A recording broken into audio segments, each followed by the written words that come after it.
गांव के किनारे एक टूटी सी झोपड़ी में रामू और उसकी पत्नी सीता रहते थे। बहुत गरीब थे। रामू खेतों में मजदूरी करता था और सीता दूसरों के घर बर्तन मांजती थी। एक दिन दोनों को कोई काम नहीं मिला। दिन भर बिना कुछ खाए रात को दोनों खाली पेट सोने लगे। रामू, आज तो भूख से जान ही निकल जाएगी। कल का क्या होगा? कुछ न कुछ करना होगा सीता, अब और नहीं सहा जाता। थोड़ी देर बाद रामू को एक विचार आया। सीता, तू तो अच्छा खाना बनाती है ना, क्यों ना हम एक छोटा सा नाश्ते का ठेला शुरू करें। ठेला? हमारे पास पैसे कहाँ हैं? पुराना एक ठेला पड़ा है मेरे दोस्त के पास, उससे मांग लूंगा।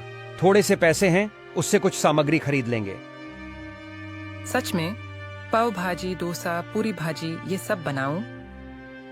हाँ, और तुझे तो सब पसंद भी करते हैं।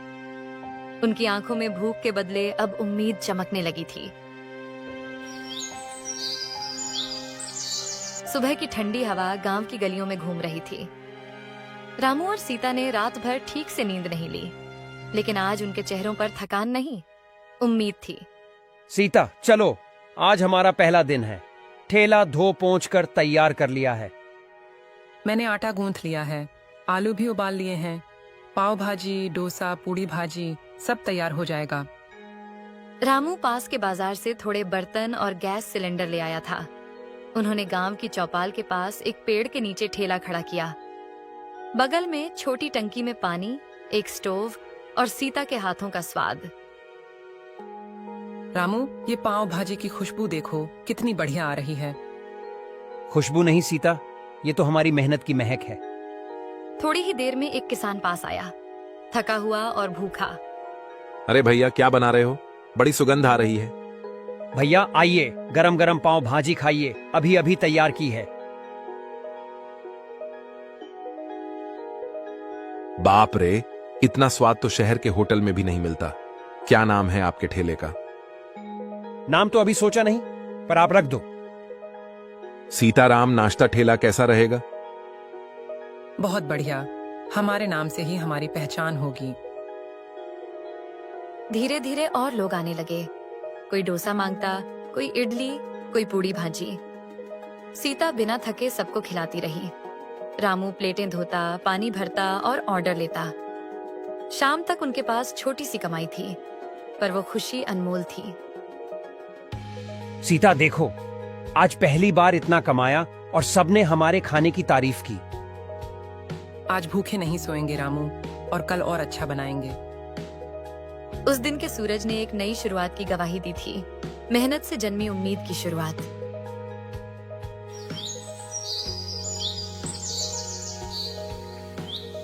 सुबह सुबह गांव में चिड़ियों की चहचहाहट और सब्जी मंडी की हलचल शुरू हो चुकी थी। रामू और सीता पहले से तैयार थे। आज उन्होंने और भी चीजें बनाई थीं, गर्मा गर्म इडली, सांभर और मसाला डोसा। सीता, आज जरा और टेस्टी बना देना, कल सबने बड़ी तारीफ की थी। टेंशन मत लो, आज तो नारियल की चटनी भी बनाई है, सब उंगलियां चाटते रह जाएंगे।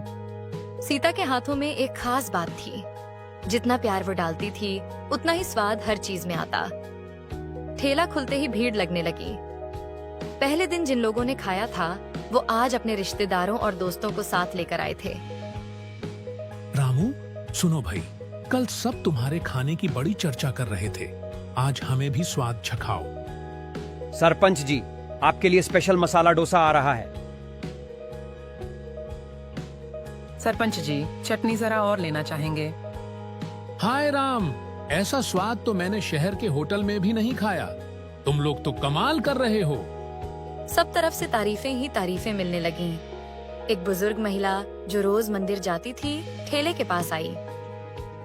बेटा, 2 इडली दे दो, दांत नहीं है मगर भूख है। दादी, चिंता मत करो, गरम गरम सॉफ्ट इडली और हल्का सांभर दे रही हूँ। बेटा, आज तूने माँ की याद दिला दी। रामू और सीता की आंखें नम हो गईं। उस दिन उन्होंने समझा कि सिर्फ पैसा ही नहीं, प्यार से बने खाने की भी कीमत होती है। सीता, आज ये काम सिर्फ धंधा नहीं, सेवा बन गया है। और स्वाद हमारी पहचान। गांव में अब एक ही चर्चा थी, सीताराम नाश्ता ठेला का स्वाद जो सबके दिलों में बसने लगा था।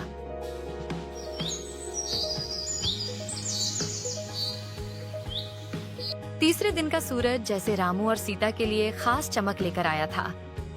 ठेले पर आज खास तैयारी थी। रामू ने रंग बिरंगे झंडे लगाए थे। आज सब कुछ समय पर तैयार है।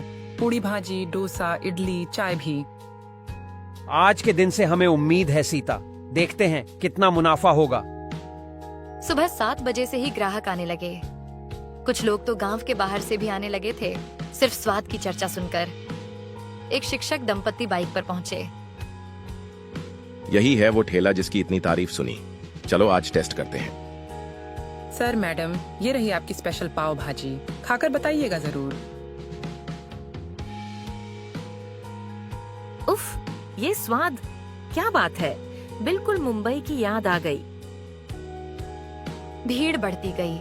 रामू को अब टोकन देना पड़ा ताकि सभी को नंबर से खाना मिले। दोपहर होते होते पूरा सामान बिक गया। रामू बैठा हिसाब करने लगा। छोटी सी पोटली में उसने पैसे गिनने शुरू किए। सीता देख, आज कुल मिलाकर 335 रुपए बचे हैं मुनाफे में। इतने पैसे हमने कभी एक दिन में नहीं कमाए थे। और वो भी अपने हाथों के स्वाद से। आज सच में मन को तृप्ति मिल गई। उस शाम दोनों ने पहली बार मिलकर एक कटोरी खीर बनाई, अपनी मेहनत की मिठास के रूप में। रामू, तूने जो सपना देखा था वो अब सच होने लगा है। और तूने जो स्वाद दिया उसने हमें गांव की पहचान बना दिया।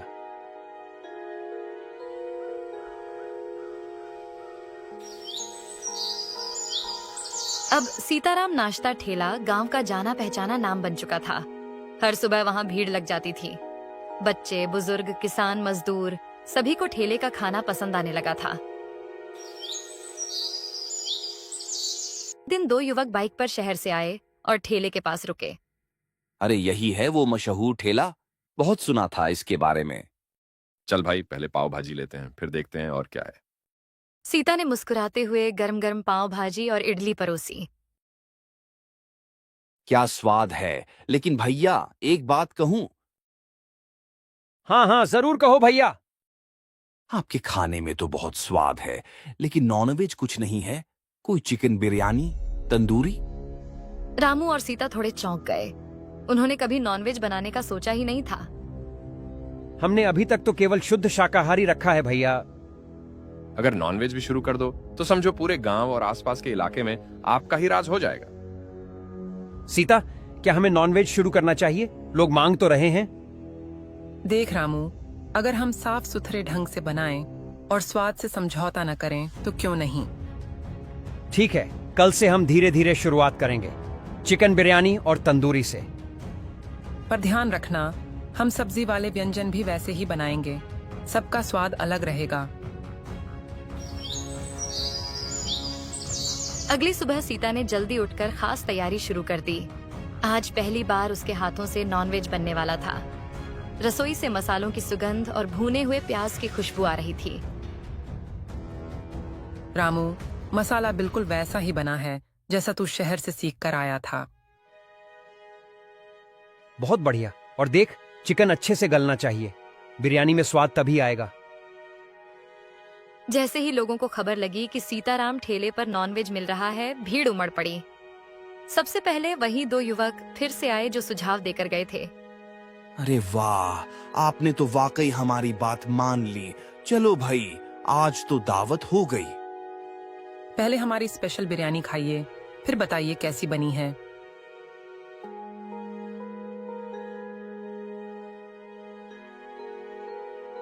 माँ कसम, इतना स्वाद तो होटल में भी नहीं आया। उसके बाद कई ग्राहक आए। किसी ने तंदूरी पसंद की, किसी ने मसालेदार करी। गांव के बुजुर्ग ठाकुर साहब भी आए, जिनका मानना था कि गांव में नॉनवेज नहीं बिकना चाहिए। रामू, सुना है अब तुम मांस भी बेचने लगे हो? ठाकुर साहब, हमने शुद्धता और सफाई का पूरा ध्यान रखा है। जो नहीं खाना चाहता उसके लिए हमारी पुरानी सब्जी वाली थाली वैसे ही है। ठाकुर ने थोड़ी देर सोचा, फिर मुस्कुरा दिए। ठीक है, चलो एक बार देखता हूँ क्या खास बात है इस बिरयानी में।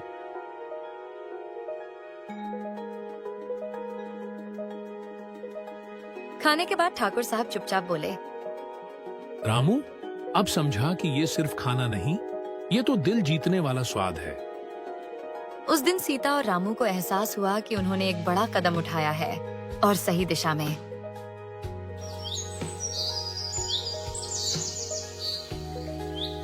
सीताराम ठेला अब केवल ठेला नहीं रहा था, वो एक पहचान बन चुका था। ग्राहकों की संख्या दिन ब दिन बढ़ती जा रही थी। नाश्ते से लेकर दोपहर और शाम तक लोग स्वाद लेने आते थे।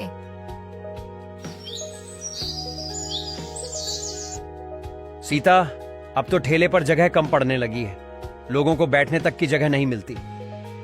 हाँ, कई बार ग्राहक खड़े खड़े खाते हैं और कुछ तो वापस लौट जाते हैं। कुछ करना होगा। रामू ने सोचा और फिर गांव के बाहर एक बड़ा पीपल का पेड़ याद आया, जिसके नीचे खाली जगह थी। वहां कभी कभार बैलगाड़ियां खड़ी होती थीं, लेकिन बाकी समय वो जगह खाली रहती थी। सीता, क्यों ना हम उस पेड़ के नीचे अपना ठेला शिफ्ट कर दें? वहां छाया भी है और जगह भी। बिल्कुल सही सोच है। वहाँ टेबल कुर्सियां भी रख सकते हैं, जैसे छोटा होटल।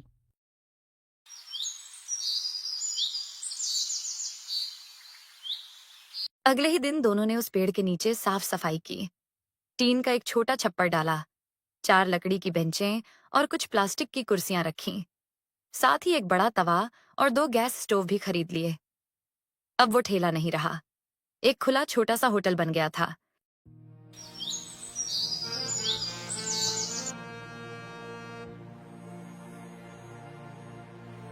वाह रामू भैया, अब तो होटल जैसी सुविधा हो गई। बैठकर आराम से खाओ और स्वाद भी वही पुराना। इस पेड़ के नीचे तो खाने का मजा ही अलग है। गांव के बाहर से भी लोग आने लगे। खेतों से लौटते किसान, पास के गांवों से मजदूर और यहाँ तक कि शहर से आने वाले लोग भी। सबसे ज्यादा डिमांड थी उनकी मसालेदार बिरयानी और तंदूरी की। रामू, अब ये सिर्फ काम नहीं रहा, ये हमारा सपना बन गया है। और वो सपना अब पेड़ के नीचे साकार हो रहा है। सीताराम भोजनालय अब एक ठेले से बढ़कर गांव की शान बन चुका था। रामू और सीता अपने सपने की उड़ान में अब खुले आसमान में थे। गरीबी को पीछे छोड़कर, स्वाद और सच्चाई की राह पर चलकर उन्होंने अपनी दुनिया को खुद रचा था। और यही थी एक ठेले से शुरू हुई कहानी की स्वाद भरी शानदार उड़ान।